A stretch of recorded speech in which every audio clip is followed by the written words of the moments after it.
Illinois author tackles topics in a humorous way that children can relate to. His latest book says it all. The Toy Box Ate My Brother. U of I professor, songwriter, and poet Jeff Mondak is here with us. So that's a big lineup you got going on. It's good to keep busy, right? Right? Yeah, so this is a book of poetry. Right. Tell me a little bit about what it's like to write poetry, because it's different than writing a novel. It is, and you know, as you mentioned, I'm a professor and I do academic research, and so my most recent book before this one was really boring, and it was 85,000 words long, and this one has 40 or so poems in it, and yeah, it's a whole different process because you have to invent a character and tell that character's entire story in 4 lines or 8 lines or 16 lines and get them to rhyme and get the rhythm in the right place. It really imposes a lot of discipline as a writer. Right. And that is so different than academic writing, where you're taking these really big ideas and parsing them out, yes, but this has the audience for this has a much shorter attention span.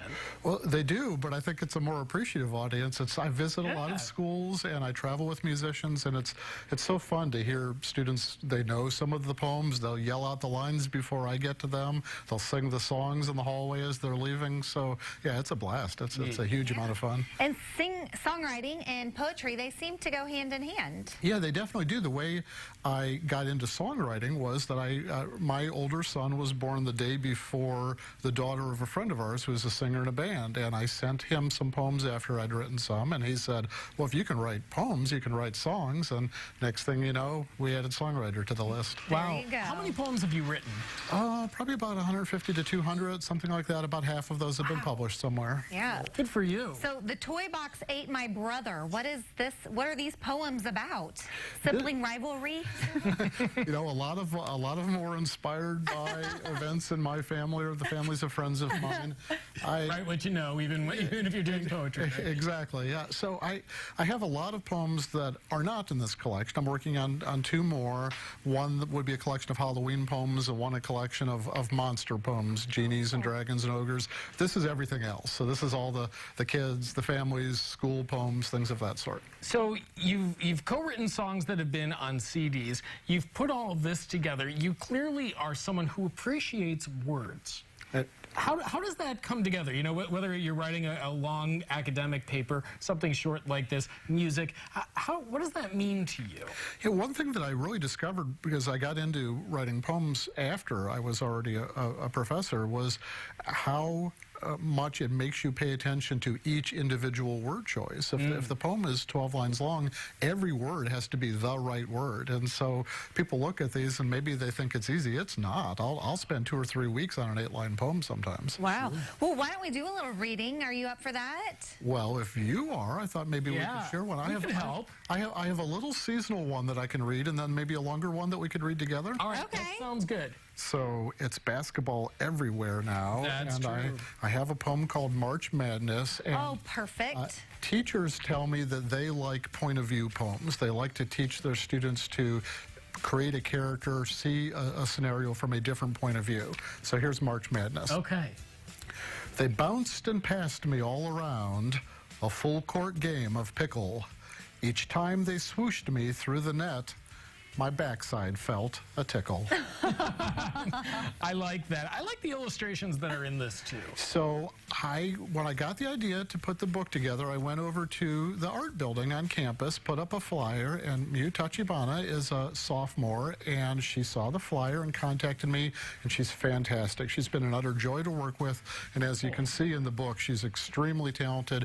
We really clicked. She got what the poems were about and got the mentality of what a child would like to read. Well, and I'll just flip through some of these. We don't have to necessarily get close-ups. Right. I mean, you can see just how well done this is. And you know, the art, I think, helps to accent the poem, accentuate certain parts, and help tell that story. I think that's right. I equate it when I write a song to the relationship between the lyrics and the music. Oh.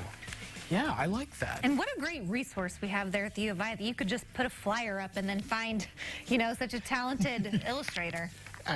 She was very happy to do it. You know, from her perspective, she now has a book out as a 19-year-old college sophomore. And again, she was a joy to work with. That's All right, awesome. are we ready to read one? Yeah, that awful falafel waffle. Yeah. Don't say that 5 times. No. So in jazz terms, we'll trade fours here. Okay, that Oh, sounds good. 4s. Okay. My mom is on a health food kick. Last night we ate a tofu brick, but nothing else makes me as sick as that awful falafel waffle.